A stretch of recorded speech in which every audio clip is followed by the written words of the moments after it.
তাহলে তাদের মাধ্যমে আবার এই দেশটা সুন্দর হবে, এটা আশা করা এটা একটা বোকামি ছাড়া কিছুই না। সুন্দর একটা পরিবেশ তৈরি হয়েছে। সেই পরিবেশটা হলো যে দেশের ভিতরে 100-র ভিতরে 92 জনের মতো মুসলমান বসবাস করে, সেই দেশের নীতি আদর্শ রাষ্ট্রীয় পর্যায় পর্যন্ত ইসলাম থাকবে, এটাই হলো বাস্তবতা। সেই লক্ষ্যেই আমরা ইসলামী দলগুলো আমরা একত্রিত হয়ে ইসলামের পক্ষে যেন একটা বাক্স দেয়া যায়। যে মানুষ অনেকের শাসন দেখেছে, ইসলামী নীতি আদর্শের শাসন দেখে নাই। আর বাস্তবতা মানুষের চাহিদাও কিন্তু এখন এরকম আমরা লক্ষ্য করেছি। তাই সেই হিসেবে আমাদের কার্যক্রম আলহামদুলিল্লাহ খুব জোরালোভাবে বিগত দিনে চলছিল, বর্তমানে চলমান। আশা করি এরকম একটা পরিবেশ আল্লাহ যদি কবুল করে এটা একটা বাক্স দেওয়ার মতো হতে পারে, এরকম আমরা আশা করছি। সংস্কারের ব্যাপারটা এটা অত্যন্ত গুরুত্বপূর্ণ, কারণ ফ্যাসিস্ট সরকার 15.5 বছর দেশ পরিচালনা করায় এমন কোনো ক্ষেত্র জায়গা নাই যেখানে তাদের দলীয়করণ এবং অযোগ্য লোকগুলো সেখানে বসিয়ে এই দেশটাকে বিদেশি একটা তাবেদার রাষ্ট্র হিসাবে তারা পরিণত করেছিল এবং তাদের প্রেসক্রিপশন অনুযায়ী দেশটা চলেছিল, এটাই বাস্তবতা। তাই সেখানে আপনি জাতীয় নির্বাচন বলেন বা সুন্দর একটা পরিবেশ তৈরি করতে হলে সেখানে সংস্কার অত্যন্ত প্রয়োজন। এই জন্য আমরা ইসলামী আন্দোলন বাংলাদেশ সহ যারা নাকি দেশপ্রেমিক, ইসলাম প্রেমিক, মানবতা প্রেমিক রয়েছে, আমরা বারবার বলেছি যৌক্তিক এবং যেখানে না করলেই না এরকম সংস্কারগুলো খুবই প্রয়োজন। যেমন নাকি সংবিধানটাকে তারা কিন্তু তাদের নিজেও দলীয় একটা কাগজের মতো মনে করেছিল, যখন যেমন চাইছে তখনই সংবিধানের ভিতরে সেটা বসিয়ে দিয়েছে। এখন ওই সংবিধানের সংস্কার দরকার এবং বিভিন্ন নির্বাচন কমিশন আপনারা দেখেছেন দিনের ভোট রাত্রে করে। এখানে সংস্কার না হলে সেখানে দেশ মানবতা এবং মানুষের যে মতামত প্রকাশ করার সে ক্ষেত্র তো তৈরি হয় না।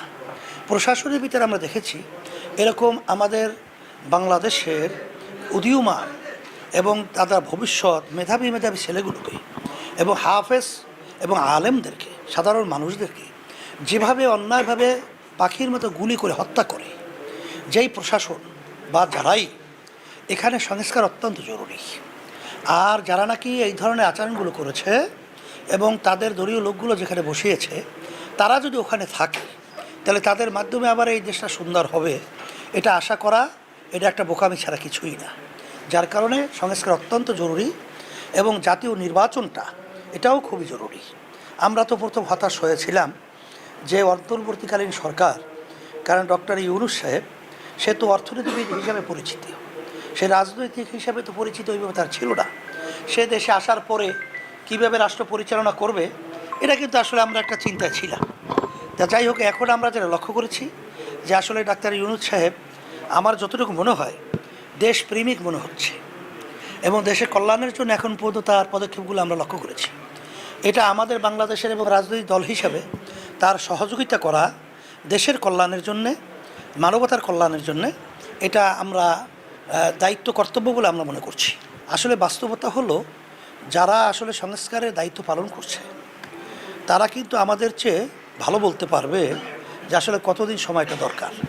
সেখানে আমাদের বর্তমান অন্তর্বর্তীকালীন সরকারের প্রধান সে যখন বলছে এই সময়ের ভিতরে সম্ভব, তো এটা আমরা মনে করি সম্ভব।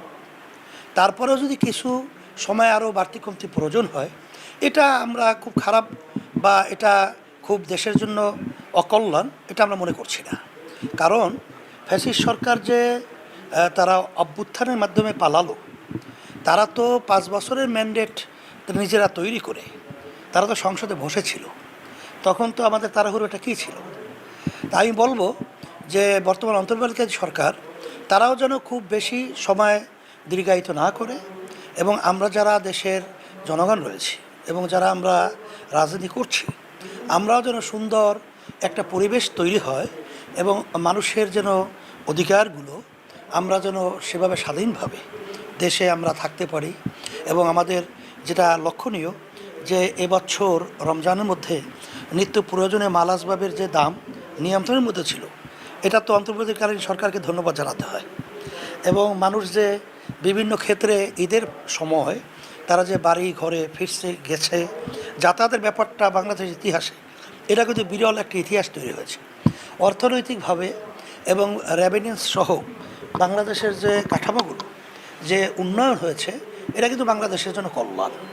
সেই হিসাবে আমরা বলবো অন্তর্বর্তীকালীন সরকারকে যে খুব বেশি সময় ক্ষেপণ না করে সুন্দর পরিবেশ তৈরি করে জাতীয় একটা নির্বাচনের মাধ্যমে সুন্দর দেশ পরিচালনা ক্ষেত্র তৈরি করা, এটা অন্তর্বর্তীকালীন সরকারের এটা গুরুদায়িত্ব।